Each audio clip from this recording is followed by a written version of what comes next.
Good morning, and welcome back to our 10th annual Sacred Trust Talks and Book Signings, presented by the Gettysburg Foundation and Gettysburg National Military Park. My name is Brooke Diaz, and I'm with the Gettysburg Foundation. The foundation is the nonprofit partner to the National Park Service here at Gettysburg. And over the years, as we presented Sacred Trust, we've had the great honor of hosting renowned Civil War authors and speakers, National Park Service rangers, and licensed battlefield guides so that they can share their unique perspectives on the Battle of Gettysburg and the Civil War with you, our visitors. And this year is no exception. Coming up next, Frank O'Reilly will discuss Grant and Lee, 1864, Masters of War.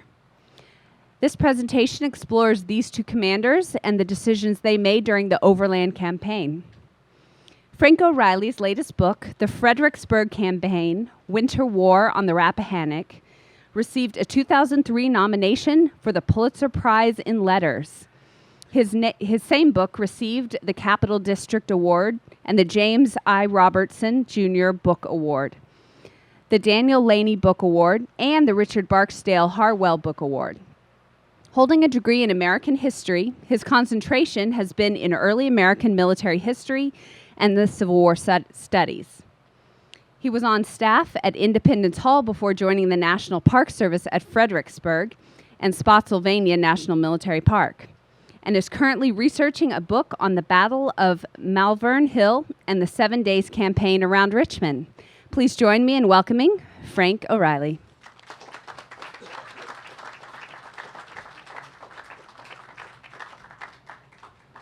Well, good morning. Beautiful morning to be out and talk about our past. Talk about Gettysburg and the Overland Campaign of 1864. Now, when we think about 1864, we have to start by thinking about where you are right now, because the war was in a constant changing flux between 1861, 1862, 1863, and then into 1864. As we look at 1861, we're looking at a year of defiance. 1862 was a year of definition, in which they defined exactly the terms by which this war is going to continue and be fought. 1863 was another D. It was a year of determination, in which everything was ratcheted up. The intensity level had been unprecedented. The losses were extreme.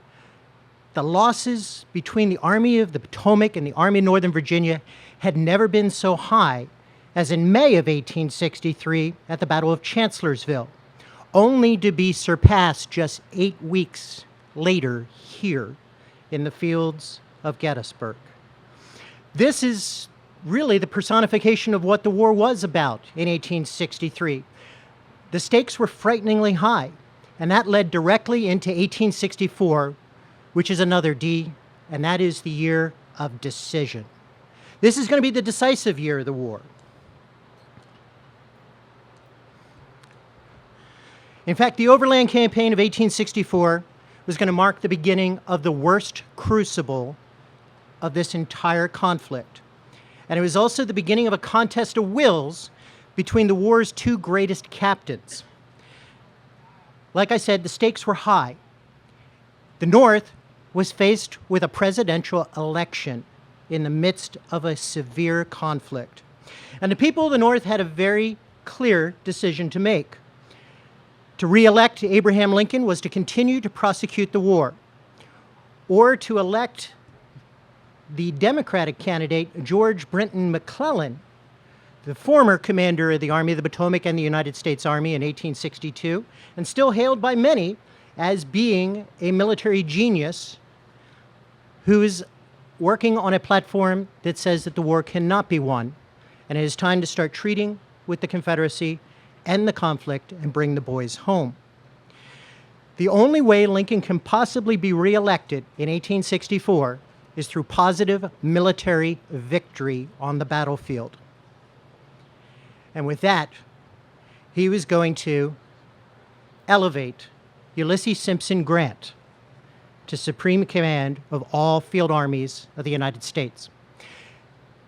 In March of 1864, Grant would become a lieutenant general in charge of all of these armies and coming together with a singular purpose in mind, holding all the reins of power for this military juggernaut. His purpose was to win, and win at any cost. Opposing him in Virginia would be General Robert Edward Lee. Robert E. Lee had tried many times in 1862 and 1863 to win the war himself. But in 1864, the rubric had changed dramatically because of the election. So if Grant's purpose in 1864 was to win at any cost, Robert E. Lee's purpose and objective was to not lose. Didn't necessarily mean that he had to win, but if he succeeded in not losing, then Grant did not succeed at all. The second purpose of the Confederate objective in 1864 was to inflict as much damage as physically could be instilled on the Union Army, to cause as much loss to the Army of the Potomac so that the people of the North would feel the pinch of this war firsthand. If the losses were excessive and the people of the North asked hard questions about what was achieved for the sacrifice of their loved ones, and Lee had achieved his first goal of not losing, then the unsatisfactory answer for Northerners is nothing was achieved for the loss of their loved ones. And that, too, would impact the presidential elections.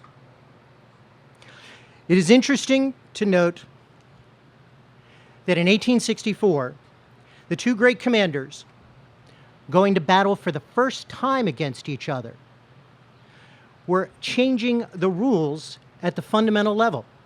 Because we are told that there are really two types of war that you can wage. There is a war of attrition and a war of annihilation. Typically, we think of General Grant waging a war of attrition because he had overwhelming resources and he had the time to grind the Confederates to powder. And that makes an interesting story. In fact, many Confederates are quick to embrace that story, especially in the light of the lost cause. But I don't see that. Typically, a war of attrition requires not only overwhelming resources, but time. And in 1864, Grant did not have time. 1864, he was on the clock because he had to come up with a decisive result before the election to impact the election and convince the voters that this war was won. A war of annihilation is typically something that would have been practiced and preached by a smaller force with smaller resources who could not outlast or outweight their opponent. They have to go straight for the jugular and go for the decisive moment. In 1863, we see Robert E. Lee facing that here, going for the jugular just a couple hundred yards away from where we meet today. But in 1864, the rubric changed. He did wage a war of attrition, not annihilation. He didn't have to go for the jugular. He didn't need a decisive result immediately. True, Confederate resources were dwindling, but the clock, the election, had become a Confederate ally. The objective in 1864 is to outlast the election. For if Robert E. Lee's army was still defiant and in the field in 1864, and in fact the entire Confederate force was still defiant and in the field in 1864, that would severely impact the election. So the result is that they had to last until November of 1864 without losing. So what we found is that because of the clock, because of the election, we have reversed roles.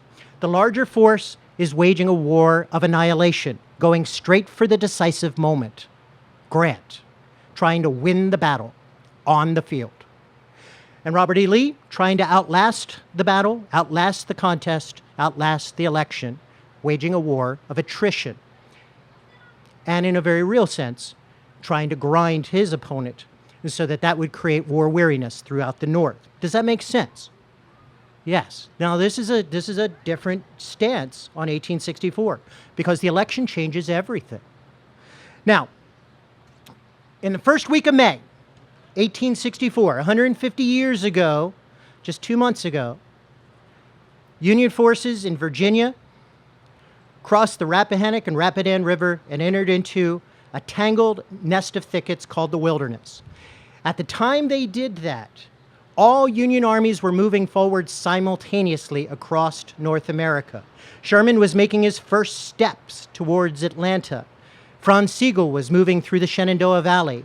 Benjamin Franklin Butler, Beast Butler, was moving up the James River. All of these forces with one singular purpose: to engage their opponent's force, to lock with them, and to crush them in battle. This type of war is a relentless type of war. It required constant pressure because the Confederates up to this point have been taking advantage of the fact that Union armies have not been coordinating. They have been able to shuttle troops back and forth between the current hot spots of the war, so that James Longstreet can fight here in the fields of Gettysburg in July of 1863, but he can fight in the woods of northern Georgia at Chickamauga in September, only to return to Virginia in the spring of 1864. If every Union army moved forward simultaneously, every Confederate army would be beset. Every Confederate army would be hollering for reinforcements, but none of them could provide them if there was constant, relentless pressure. So that's Grant's ideology and his thoughts. But it's interesting to note that as Grant moved into the Wilderness, he and Lee were about to come face to face for the first time in combat. Both of them had created tremendous reputations by 1864. But it is interesting to note that neither one of them had a very high opinion of the other. As far as General Grant was concerned, Robert E. Lee had it easy. He fought in the East against a conservative army and timid leadership. When you fight against the likes of George Brinton McClellan, Ambrose Everett Burnside, Joseph Hooker, who would not win under those circumstances? And so he was going to not only teach Robert E. Lee a lesson, he was going to teach the Army of the Potomac a lesson. He was going to teach them to fight and not to be timid. Clearly, he didn't understand very much about the Army of the Potomac. As we've already talked about, 1863, a year of determination, was a year of tremendous bloodletting. This army wasn't timid, it wasn't conservative, and it did fight. But from a Westerner's standpoint, he didn't know that. He would have to learn that. Ever since he came east, all he heard was that the Union Army of the Potomac had matched wits with one of the very best. And he became frustrated with that, to the point where he lashed out at the Army of the Potomac, saying, "All I hear is Bobby Lee this and Bobby Lee that." And you would think that Bobby Lee could do triple somersaults and wind up on both our flanks and in the rear at the same time. I'm sick and tired of hearing this talk. I want to hear what we will do to Bobby Lee. And perhaps that does send a clear message. But there was a two-way message there. And the Army of the Potomac's response was, "But you haven't met Bobby Lee." For Robert E. Lee's standpoint, he thought Grant had it easy because he had served out in the West, where everything conspires to help the Union force succeed. Even the simplest things, like rivers, are the biggest allies. Here in the East, all the rivers run east and west. Every one of them is a belt across the state of Virginia and an obstacle between Washington and Richmond, and a defensive position for every Confederate force. But out west, rivers run north and south, like the Mississippi, all of them major highways of invasion, so that the Union Army and the Union Navy could gallop 300, 400 miles at a time without any difficulty. And then there were his opponents. Ulysses S. Grant had to fight against Albert Sidney Johnston. He had to fight against Pierre Gustave Toussaint Beauregard. He had to fight against Braxton Bragg. and John C. Pemberton. It wasn't exactly the A-list of generals out west. So both of the commanders, North and South, judged their opponent by who they had already engaged and were less than impressed. They would have to quickly readjust what they were talking about. Their first meeting was May 5th, 1864, in the Battle of the Wilderness. Not 24 hours into the campaign, General Grant, trying to move from north to south through that dense, tangled thicket, was intercepted by Confederate forces coming from the west, heading eastward, trying to bisect them and prevent them from ever getting out of the wilderness itself. The fighting was grueling and intense and would carry on for 2 solid days. Right out of the gate, General Grant realized that this was a different type of warfare than he was accustomed to. He spent most of the Battle of the Wilderness at his headquarters doing things uncharacteristic, or rather intensifying those that are characteristic. He smoked cigars, which was trademark for him. But at the first day of the Wilderness, he smoked a record-breaking 20 of them right in a row. He also spent most of his day, as you can see in the sketch, whittling on little sticks to pass the time and to calm his nerves. In the process of doing this, he neglected to take off his gauntlets, a brand new pair of fine kid-skin gloves presented to him by his wife, and in his absent-mindedness, he not only whittled the sticks down, but he whittled the fingers right off of the gloves, betraying more concern than he intended. By the second day of the battle, the Union Army had lost 18,000 men. And Grant had never experienced a crucible like that. He retired into his tent quietly alone, threw himself across his cot, and broke down and burst into tears. A staff officer walked into the tent and found the general in this state, was so unnerved by it that he quietly retreated without making his presence known. Grant would have to rethink what warfare is in the Eastern Theater of the war. Robert E. Lee had taken Grant to the edge, but Robert E. Lee himself, too, had experienced a crisis of a proportion he was not familiar with either. In the 2 days of fighting at the Wilderness, on the second day, his entire right flank was crushed and dissolved as he watched an entire third of his army disappear before his eyes. Robert E. Lee became very uncharacteristic. Instead of being paternal and self-contained, he became confrontational and telling soldiers that he was questioning their manhood, questioning their courage, asking General Samuel McGowan of one of the true and tried South Carolina brigades, some of the best shock troops in the Army.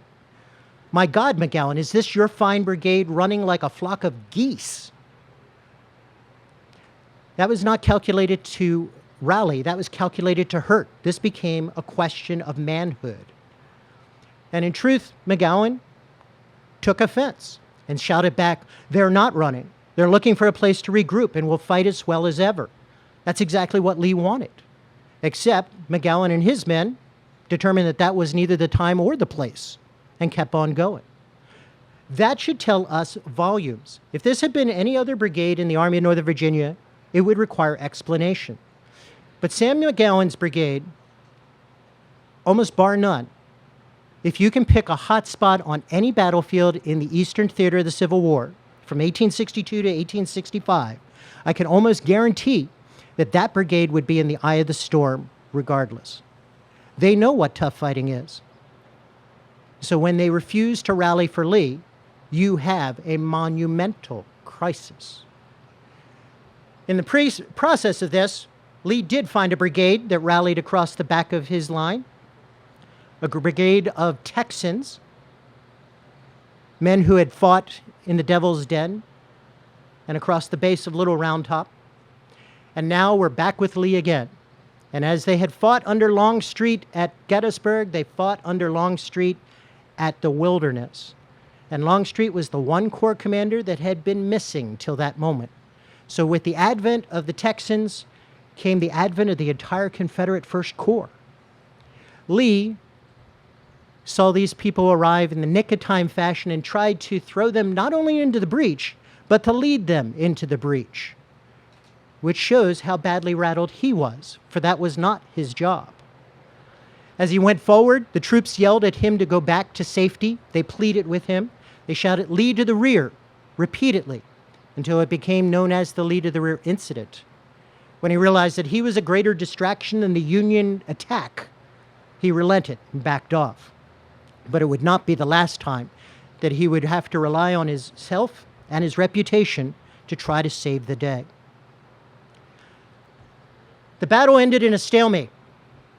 The two great captains had both been rattled, but the two great captains had not been able to inflict their will decisively on their opponent. But both of these commanders were tremendously resilient as well. When Grant was finished crying in his tent, he had already come up with another idea. He could not win in the wilderness, and so he would not try to. He would disengage and move onward. The Army of the Potomac feared that they were going to retreat, as they had done in 62 at Fredericksburg and 63 at Chancellorsville. But in 1864, they didn't march northward, they marched southward. They pressed on. And the troops realized for the first time that they had the commitment to total victory. In and of itself, we can talk about that, and it seems almost trite.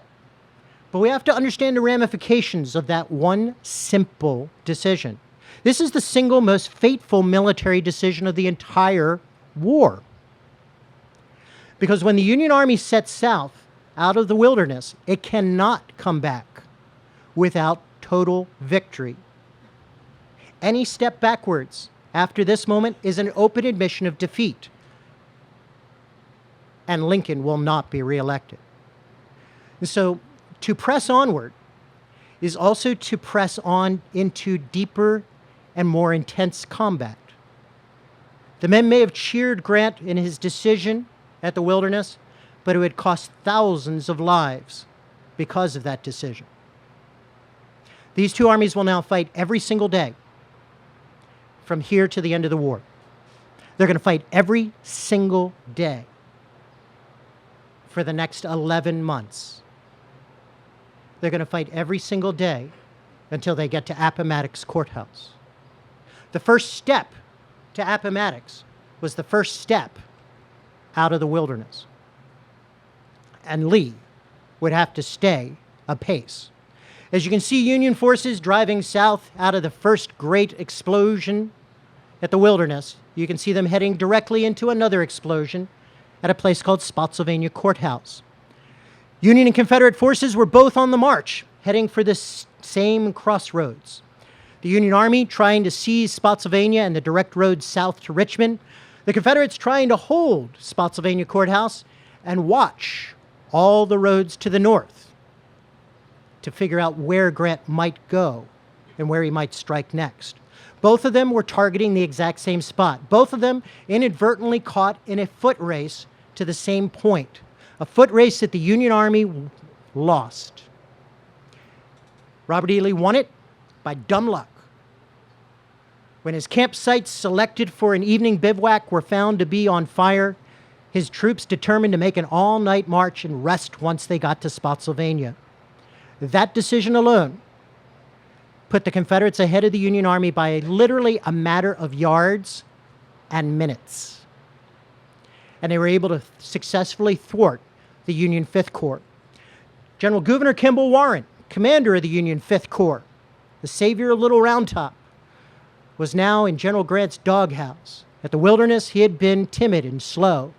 At Spotsylvania, he was going to rectify that and be aggressive and fast. And he threw his troops forward in a piecemeal fashion. The Confederates always one step ahead of him and able to thwart and blunt his efforts.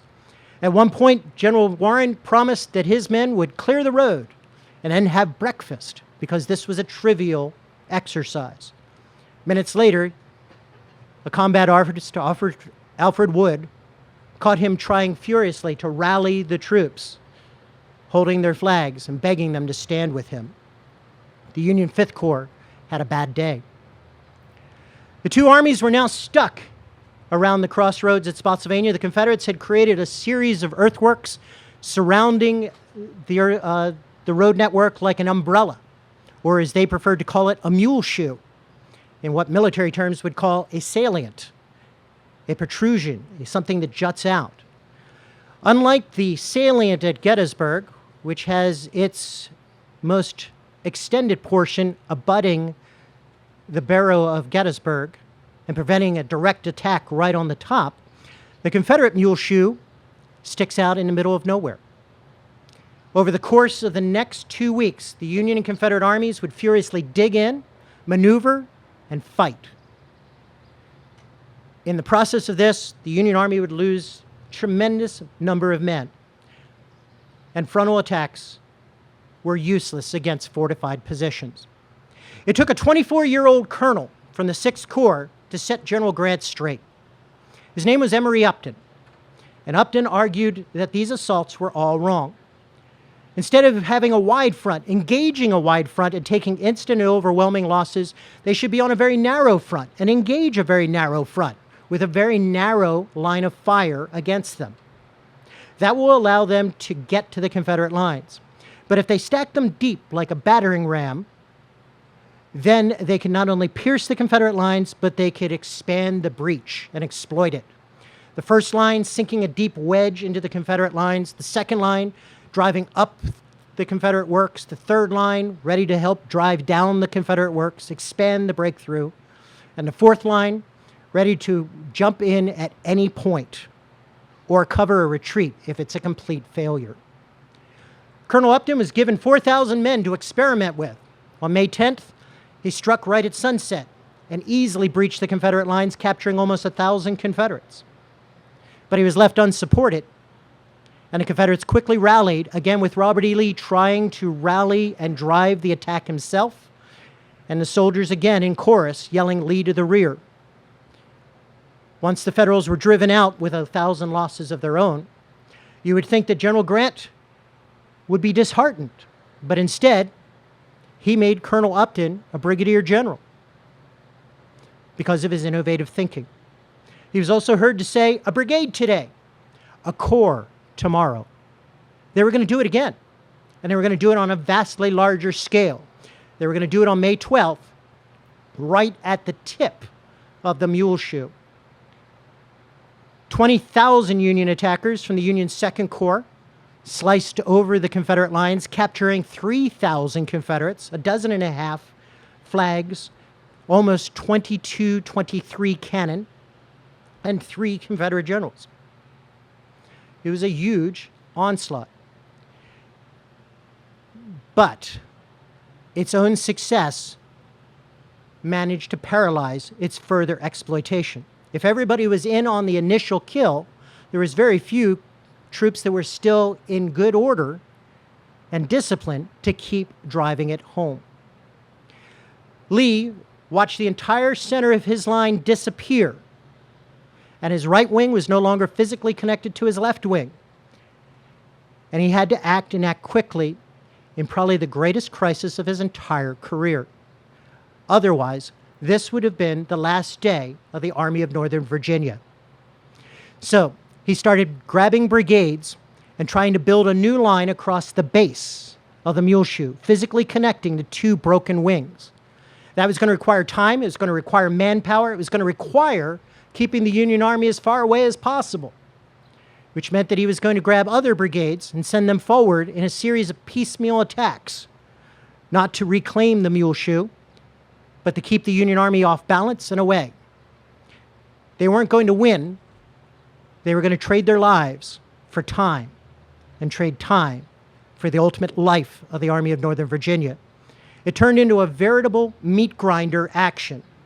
Men fighting face to face, hour after hour, over the earthworks for 22 straight hours. From 5 a.m. May 12th until 3 a.m. the next morning, men had never seen combat of this intensity in such a confining, constricted space. Even to this day, the American military has not been able to surpass what happened around an area that became known simply as the Bloody Angle. There have been other bloody angles. There is a bloody angle not 500 yards away from us. But there is only one that has the definitive article, the Bloody Angle. And it was purchased with blood on May 12, 1864. At the end of it, Robert E. Lee's army had a new line. A better line, a more defiant line. General Grant tried to break through it on May 18th and was easily bludgeoned and backed off. General George Gordon Meade wrote to his wife that even Grant gets tired of beating his head against a brick wall when he realized that there was no chance of winning at Spotsylvania. Grant had come close, but he had not succeeded. He realized that in moving from the wilderness to Spotsylvania, he had created a moment that he had lost just by a matter of seconds. So he was going to repeat that. They were going to leave Spotsylvania, and they were going to sidestep again and compel Lee to abandon his earthworks to come out into the open where they can strike him with overwhelming force. For Robert E. Lee's point of view, things were changing, and changing fast. After the fighting at the Bloody Angle, some of the Confederate general officers tried to console themselves by saying that they were still superior soldiers and better generals than General Ulysses S. Grant.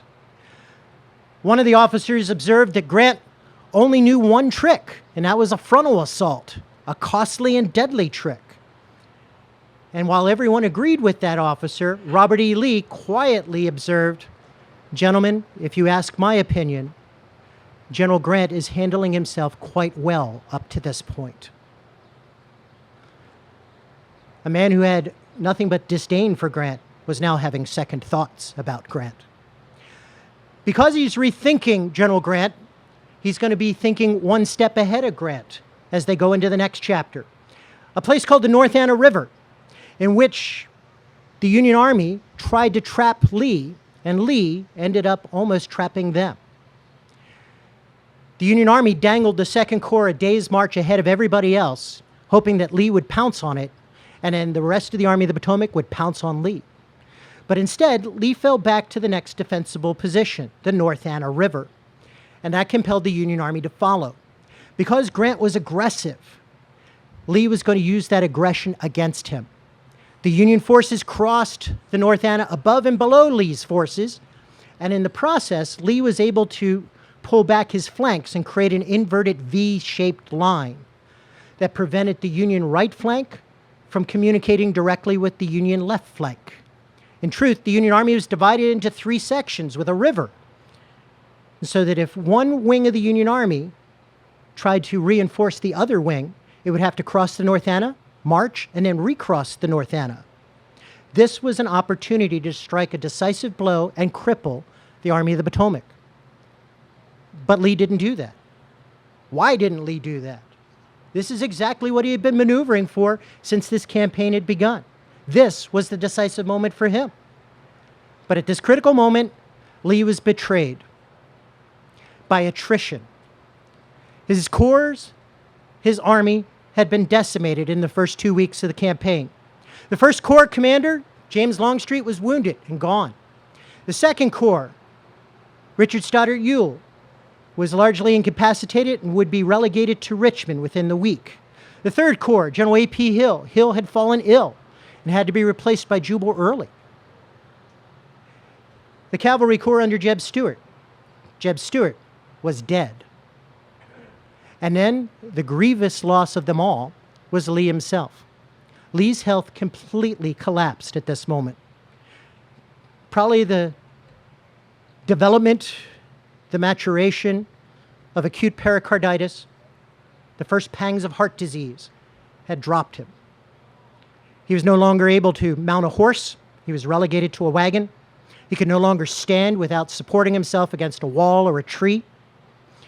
And pretty soon, he wouldn't even be able to do that and would be stuck on a cot inside his tent, unable to act or interact with the battle going on. He was frustrated and furious, especially with himself. One of the staff officers, a man named Charles Venable, even had the audacity to come to Lee and tell him that he was unfit for command and that it was time to send for Beauregard to take over the Army of Northern Virginia. That statement in and of itself should tell you the crisis. There is nobody inside the Army of Northern Virginia capable of commanding this army if Lee cannot do it himself. Lee refused to even consider it. In fact, with the last bit of strength he had, he yelled at Venable until he left that tent. To which Venable answered to the rest of the staff, "The old man is angry because I just told him that he could not command." The best Lee could do was just turn his head to the wall of his tent and murmur over and over again, "We must strike them a blow. We must never let them pass us again." But there was no way to do that. Grant woke up to the danger at North Anna, realized that Lee had outmaneuvered him, outfoxed him, and quickly backed out of the trap. He moved his forces back north of the North Anna River and did what he did before. He sidestepped. Moving further to the east, striking across the Pamunkey, heading into a place called Hanovertown. Confederate cavalry was going to meet him at a place called Hall's Shop and delay his advance long enough that Lee was able to sidle into position again and block him from Richmond at a place called Totopotomy Creek. As the two forces met at Totopotomy, a stream and an obstacle between them, both of them were relentless. Both of them would not yield. Neither one could. And as they struggled mightily back and forth, trying to find a weak spot to exploit, they were at an impasse again. Neither one winning, neither one losing. But General Grant was able to extend his left flank across Totopotomy above the Confederate positions and make an incursion south of the stream. When he did that, the Confederates lashed back with a counterattack at a place called Bethesda Church. But the attack was small and feeble. Only two Confederate divisions under Jubal Early and Richard Heron Anderson, a division out of the Second or the Third Corps, I should say, or no, Second Corps, I should say, and the Confederate First Corps. The two divisions had not worked together directly and were overwhelmed. Because it was weak and feeble, General Grant drew a conclusion, and that conclusion was that the Confederates were beaten, they were destroyed, they were enfeebled, they were demoralized, and now was the time to act even more aggressively and decisive. So he started a secondary step beyond Totopotomy Creek to a little crossroads called Cold Harbor. Cold Harbor was only 8 miles from the capital.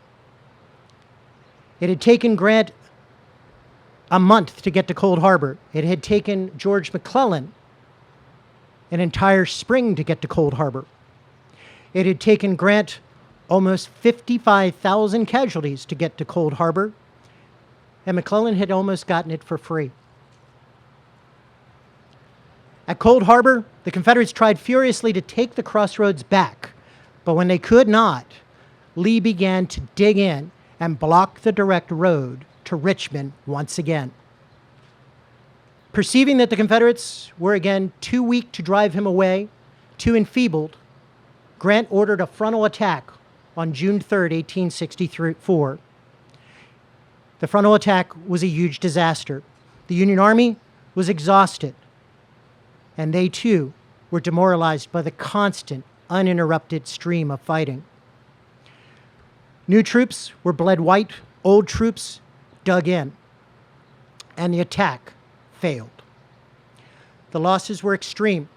The Union Army lost 10 general officers in the course of the Overland Campaign. They lost 5 of them at Cold Harbor on June 3rd. This was a debacle. The two forces dug in, and General Grant was at an impasse again. He was 8 miles from the capital and would never be able to maneuver any closer. By definition, maneuvering in any direction would maneuver him away from the capital at this point. But to stay at Cold Harbor was impossible, for it was located in a swamp. And in the summer of 1864, a swamp was the one place that could kill the Army of the Potomac in the field. Another thing happened at Cold Harbor, which was pretty revealing. The wounded were trapped in no man's land between the lines, begging for help. It became a matter of how to get the Union wounded back. Typically, the way this is done is that those forces that were defeated would ask the victor to allow them to collect their wounded out of no man's land. And it would be the victor who would be magnanimous. In this case, General Grant tried to sidestep that tradition and protocol. He sent a note to Robert E. Lee saying that for humanity's sake, they should collect the wounded and that he would send ambulances out immediately. General Lee was quick to point out that that is not by the rules, and that the rules are simply, if you ask for us to give you this benefit, we will grant it. Grant would not ask. Grant could not ask because it comes from those who have lost. He could not admit defeat. So he tried to get around it again, saying, I completely understand, and I will have ambulances and stretchers out there momentarily. And Lee said, I don't think I've made myself quite clear to you. That is not the way we do this. And Grant said, I understand completely, but I will be more than happy to meet you in the middle where you can collect your wounded, we can collect our wounded. And so in a sense, Grant was saying, this is a benefit to you as well as me. Now keep in mind that the Confederates never left their earthworks. The only thing in no man's land were Union troops. And Lee said, there is a proper way to do this and you understand it. I'm sure you do, General. To which General Grant had to play by the protocol. He did request that the Confederates offer him a ceasefire so that they could collect the wounded. This took 3 days to figure this out between them. In the course of those 3 days, most of the wounded were gone. They were dead. But the interesting thing in and of itself was that Grant and Lee now battled each other on a different level, not just with sheer brawn of their armies, but with the guile of their minds as politicians. And General Grant walked away from this conflict with two realizations. One is that Lee was a consummate general and a statesman, and that while Lee demanded protocol and demanded that Grant admit defeat, he never lorded it over him. He never exploited that, not for political gain. There would be other things that would do that, but not Cold Harbor. The Union Army realized that it could not stay at Cold Harbor, so it made one final sidestep. If it couldn't get into Richmond directly, it would come at Richmond from behind. It would strike at the lifeline of Richmond itself, a place called Petersburg, where again they would engage and lock for the next 9.5 months in a pseudo-siege, open campaign, constant fighting. In the process of doing the Overland Campaign, just 45 days in May and early June of 1864, the Union Army lost almost 55,000 men in 45 days. In the process, they lost 10 general officers or acting general officers. They had 85 different changes between corps, division, and brigade commanders over the course of 45 days. The Union Army of the Potomac that showed up at Petersburg is not the Union Army that crossed the Rapidan River 1.5 months before. It was an entirely different entity. For the Confederates, they had lost about 33,000.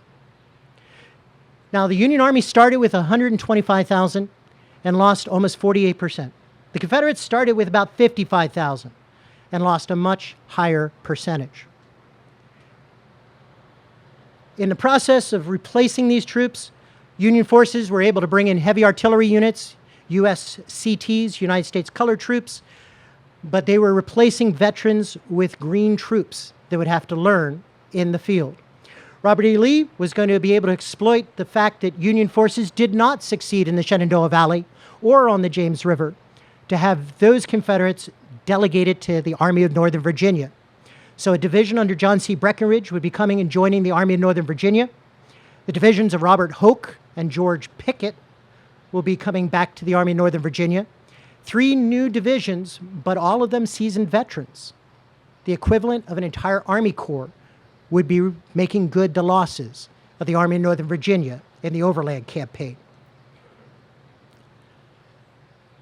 The war would go on, and neither one of these commanders would win. But there would be fissures and exploitations elsewhere. Atlanta would fall in September. Mobile Bay would have fallen the month before. And out in the Shenandoah Valley, where Union forces were often destroyed, Philip Henry Sheridan won 3 back-to-back-to-back victories in September and October. And that was enough to get Lincoln reelected. But the 2 great captains, they did not determine the moment because they had neutralized each other so well. But after the election, the war would grind on, and it would grind on to its inevitable conclusion, and it would grind on to Appomattox. And when we get to Appomattox, I think the most important thing to realize is when these 2 great captains meet each other for the first time face to face since this war began. What did they do? Grant shook Lee's hand. When Lee showed up that day, he was in his very best uniform. He put it on as a mark of respect to General Grant, to the victor. General Grant showed up in a mud-bedaubed uniform, disheveled, and he did that in honor of Lee because he did not want to keep Lee waiting while he tried to find a proper uniform. And so both of them showed profound respect for each other. They shook each other's hand. And then Grant said something truly monumental. His first words were, "We met once before, General Lee, in Mexico." It seems fairly innocuous as a statement, but it has profound reverberations because what Grant did was set the tone. By not picking a time when they fought against each other as adversaries, but to select a time and a memory where they fought together as colleagues. That was going to ease us through the struggle of Appomattox and set a tone, not a tone that everyone embraces in the immediate aftermath of the war, or even today, I might add, but a tone that many did of reconciliation and reconsideration. General Grant and General Lee had met in battle for 11 months. If they had come to a moment like this in May of 1864, they did not have great respect for each other, and we would not have had that type of ending.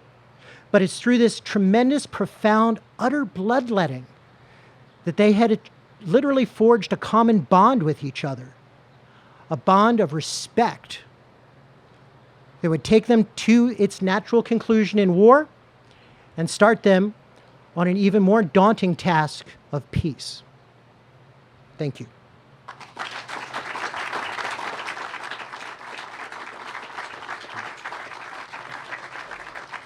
Thank you. Does anybody have any questions or thoughts or ideas? Yes, sir. Who's the better general? Oh, I'm sorry. I was ahead of myself. My apologies. It's an impossible question, but who's the better general? Oh, who is the better general? It's an interesting question because there are people that have made entire careers out of it. I would argue that both of them have a profound strength and a profound weakness, and that they complement each other quite brilliantly. I think that Robert E. Lee is the consummate tactician. I think there is no better battlefield manager in the world in the 19th century. Arguably, he would have been a magnificent battlefield manager in the 20th century. But he was a man who wasn't given the responsibility of looking at the war in toto. He was given a theater of operations that he was responsible for. General Grant was functioning on war on a much different scale. a man who never lost his focus of the biggest picture. Lee had the big picture and what Virginia could do with it, but Grant had the biggest picture and what America should be doing. With that, he was a man who was unrelenting and unstinting and would not allow anything to deviate from the focus. As a tactician, General Grant was terrible. He was sloppy. His flanks were open. General Joseph Hooker is not a great general. He had a flank open in the wilderness at Chancellorsville, and it cost him a battle. General Grant shows up in the exact same woods a year later and has both his flanks exposed. But those things said, I would say that together they would have been the ultimate tandem. One who is the magnificent strategist, the other the magnificent tactician, and together an unbeatable, unstoppable care. What is interesting to me, from my perspective and standpoint, is that while they are so vastly different and that they can exploit each other's weaknesses, they cannot overcome their strengths. And so they, in fact, neutralize each other until literally the very end. I think the answer is, it's a tie. Thank you. Any more? Okay. Thank you very much. I appreciate it.